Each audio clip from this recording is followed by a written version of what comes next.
Why is it that we need to make these like insane metaphors for things? Here we are. You know, most people need a calculator to calculate a tip.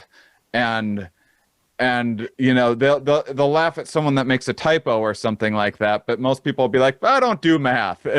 Like if I said I don't do reading or writing or something like that, it would sound insane to people. But once you reach these enormous numbers of, what are we nearing, like 300,000 deaths or something like that we know of for COVID, then it's like it becomes this thing where all of a sudden you need to start making these weird metaphors, like, well, if you took all those corpses and you wrapped them around the earth, and people are like, whoa, that's a lot. Or you need to be like, well, if each, think about 300, if you took 300,000 baseballs and you wanted a house big enough to fit those baseballs, you would need an 8-bedroom house to be like, whoa, I guess this is a concern. Like, why is it that we need to make these like insane metaphors for things? So the thing that gets me, so I absolutely agree, but it's not just the metaphor, it's actually the attitude itself. So I'm old enough, probably you are just old enough, like the two of us are just the right age for us to just be able to remember this, but certainly anyone older than us probably remembers this. There were, I think, sarin gas attacks. It was either ricin or sarin. Probably ricin, actually, now that I say it, because it's easier to make.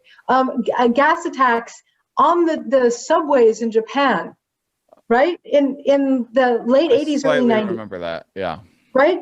And then there were these videos that were so traumatic of commuters, Japanese commuters, trying to force their way past collapsed bodies in the subways to get on the subway train so that they could get to work. And the narrative in the United States at the time, I remember as a kid, was, oh my God, what the hell is wrong with the Japanese?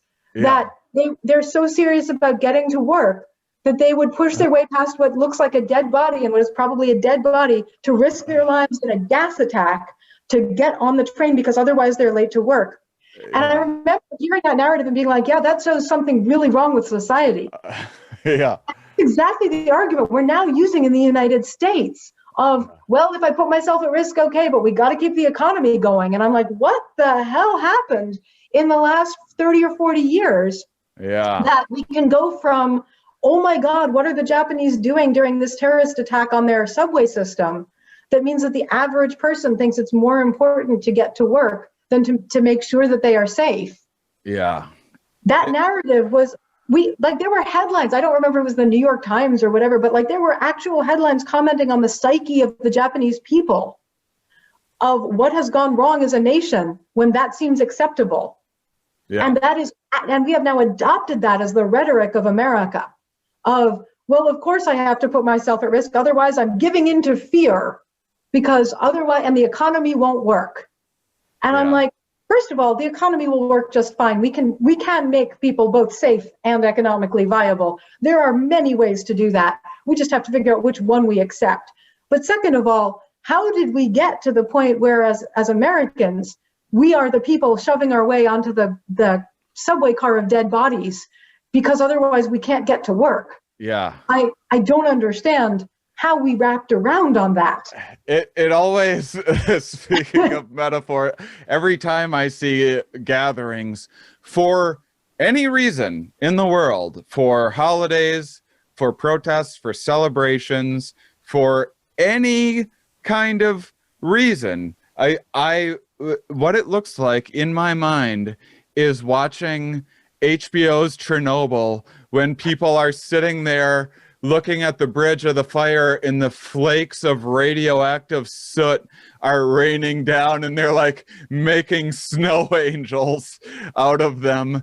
That's what it looks like in my mind.